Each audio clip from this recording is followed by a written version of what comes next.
parts of Hollywood hide some pretty dark secrets, yet when celebrities try to warn us, we don't always listen. Here are 10 celebrities who tried to warn us about dark Hollywood rumors. Feldman has been trying to warn us about Hollywood's mistreatment of its younger stars for decades, and no one listened. According to Feldman, not even the authorities. Feldman shared that he did sit down with the authorities to share a list of names for them to investigate for acting inappropriately towards those under the age of consent, but according to Feldman, the police didn't do much. Feldman has been in the industry since a very young age and has expressed that he doesn't like that fact. He let out all of Hollywood's big secrets when his 2013 memoir, Choreography, came out. He shared that industry adults acted inappropriately towards him when he was too young to ever experience something like that, and that some of those people are or were still working. It's really heartbreaking that all this happened, and Feldman did share that it has been really hard for him, but that he wants to fight the fight for survivors. Feldman also shared that he applauds all victims for letting their voices be heard, and that he encourages the public debate to continue.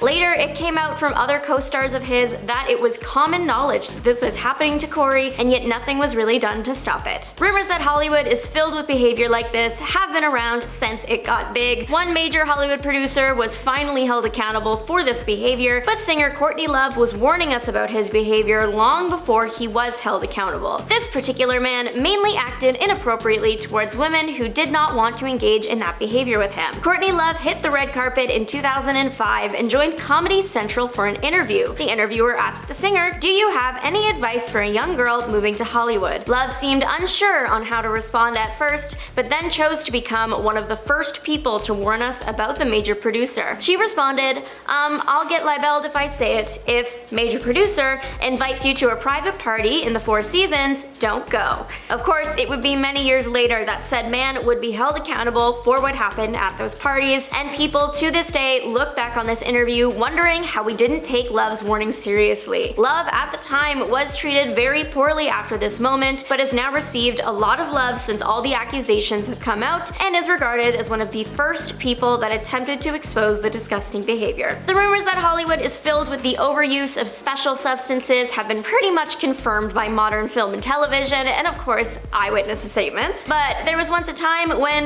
no one on the outside of the glitz and glamour knew for sure. Jack Nicholson tried to clue us all in back in the 80s. In a 1980 interview, Nicholson shared that these substances ain't no big thing, and that he would get influenced about 4 days a week. So not only were they around, they were super common. The presence of certain things in Hollywood was a big rumor for the longest time that was believed by many, but it's nice to have the rumor officially confirmed by one of Hollywood's biggest stars ever. Who could have guessed addictive on-camera performances could have come from an equally as addictive something else? There have been rumors that Hollywood is full of pressure from all angles that leads to its big stars to overuse substances that ruin their lives. Actor Dennis Quaid tried to warn people about how this can happen in an interview from over a decade ago. Despite the substances being sometimes life-destroying, it would not only be allowed on set, sometimes production would actually pay for and supply it. In a 2011 interview, the actor shared how substances affected and ended up ruining his life. He shared how his journey started by just doing things casually because that's what everyone else was doing. Peer pressure is a dangerous thing. Sharing more stories about production's direct link to this stuff, Quaid said that these substances were even in the budgets of movies. Thinly disguised, it was petty cash. Quaid went on to say that since everyone was doing the petty cash stuff, sets would sometimes supply it, people would even make deals to get it. Many rumors have circulated that this stuff was present in Hollywood, but it's a major shock to find out just how entwined it is with the movie-making process. Paparazzi have gotten a bad rep over the years for being rude, invasive, mean, pushy, insensitive, disrespectful, and yes, they can be all of those things, but some stars from the early 2000s warned us that some things are not as they seem, and the rep pops might get might be slightly fabricated. Spencer Pratt and Heidi Montag were on the hit reality TV show The Hills together. They were a major couple on the show, so pictures of them, especially together, were like gold, not just for the paparazzi. Getting photos together were also beneficial to the stars, so they allegedly struck up an agreement with the Pops. They would stage photos of themselves for profit for both parties, a win-win situation. So it turns out that Pops might not always be as invasive as they appear, and that stars might call them to the scene. This isn't always the case, of course, and sometimes they are just being rude. A more recent example, though, of a celebrity that purposefully contacts paparazzi is Kim Kardashian. One Pop revealed that Kim regularly texts him where she's going to be so that he can come and take shots of the reality TV star. The photographer revealed that Kim allegedly has him on speed dial and even flies him around the world with her. He also revealed that the pictures he takes get reviewed by Kim and photoshopped before they are sold. Rumors that Hollywood loves to pit women against each other aren't really rumors anymore to anyone with an eye on the industry, but what might surprise you is not even content made for kids is safe from the attitudes like this. Bella Thorne and Zendaya starred on the Disney Channel show Shake It Up together. Even though the show was awesome, their relationship wasn't at first, according to Bella Thorne. Thorne revealed the pair had a rough start to their friendship while speaking with US Weekly. Though they played best friends on TV, it couldn't be more different when the cameras were off. Bella shared that the pair didn't even consider themselves friends until a couple seasons into the show.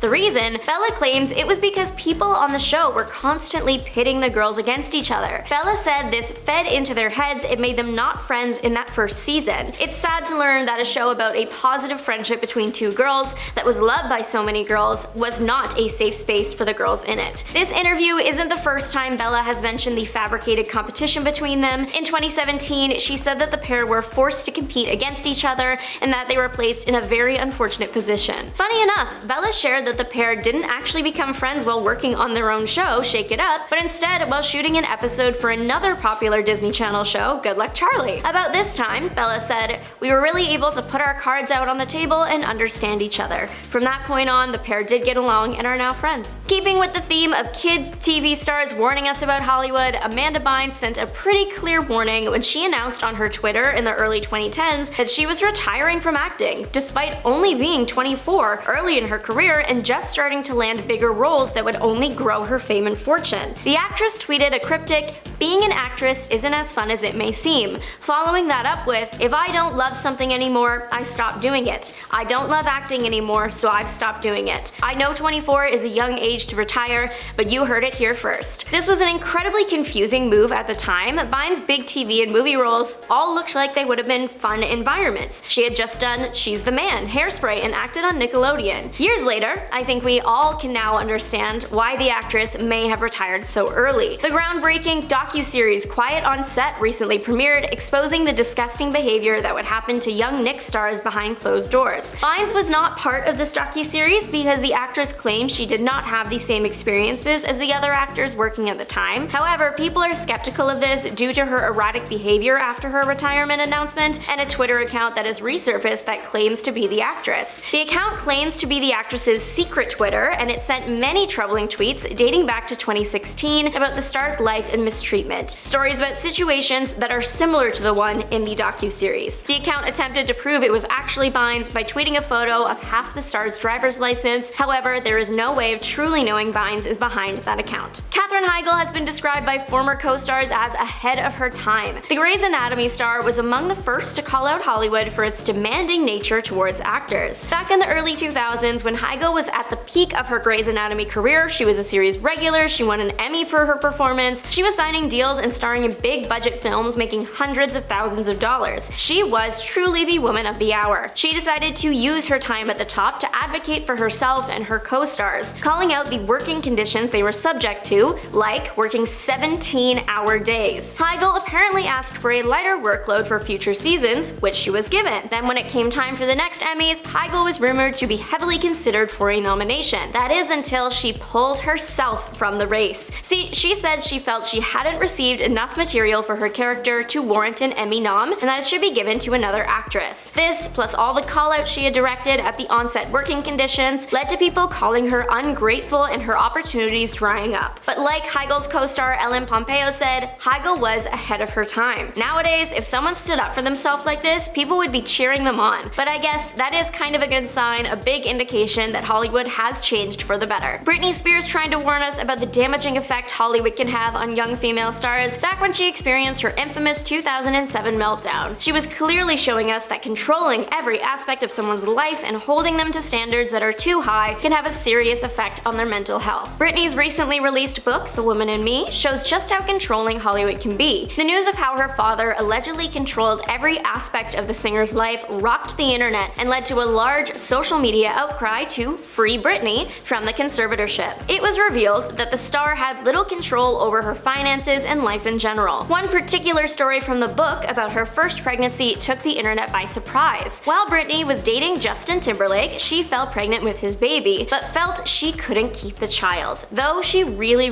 wanted to. Timberlake wasn't ready to be a father, so Britney ended the pregnancy. She wrote, "If it had been left up to me alone, I never would have done it. And to this day, it's one of the most agonizing things I have ever experienced in my life." The book highlighted that being the most popular person in the world is not everything it's cracked up to be. Hollywood had one major rumor that had been circulating for years, and that was the casting couch. This rumor has been confirmed now thanks to the Me Too movement, but Megan Fox was calling out big stars in the casting couch long before any of that happened. The term casting couch can be literal or figurative. Vaguely speaking, the term means someone getting a position on a movie set by doing a specific type of favor for someone with the power to give it to them. In a 2009 interview with GQ, Fox revealed that the people using this casting couch method weren't always producers or casting directors, but also some Hollywood legends. Fox said, "It's really so heartbreaking. Some of these people, like Hollywood legends, you think you're going to meet them and you're so excited, like I can't believe this person wants to have a conversation with me, and then you get there and you realize that's not what they want at all." Megan Fox wasn't treated very well after this interview. Some people didn't believe her due to her reputation at the time. It wasn't until years later that people took her past comments and stories as seriously as they should have. But what do you think about all this? Let us know in the comments section. Have a great rest of your day. Bye!